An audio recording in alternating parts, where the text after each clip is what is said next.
মোহিতনগরের গোলঘুন্টি এলাকায় হঠাৎ ধরা পড়ল এই 3.5 কেজি ওজনের বোয়াল মাছ।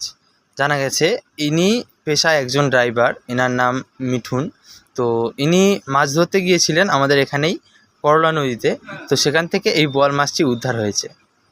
মাছটির ওজন আন্দাজে তারা 4-5 কেজি বললেও মাছটির ওজন 3 কিলো 836 গ্রাম সামথিং হয়েছিল। ভাবার বিষয় শুধু এটাই, এই মাছটা শুধুমাত্র এই ছিপটি দিয়ে ধরা হয়েছে। বাজারের কাছে আসার সাথে সাথেই তাকে ঘেরাও করে বাজারের লোকজনেরা।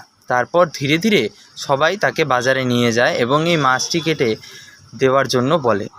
তো সেই ক্ষেত্রে তিনি মাছটি বিক্রি করে দিলেন। দেখতেই পাচ্ছেন আপনারা, খুব ভিড়। তো এইখানে মাছটি ওজন করা হয়েছিল 3 কিলো 836 গ্রাম সামথিং ওজন হয়েছিল। এই যে মাছটি কাটা হচ্ছে।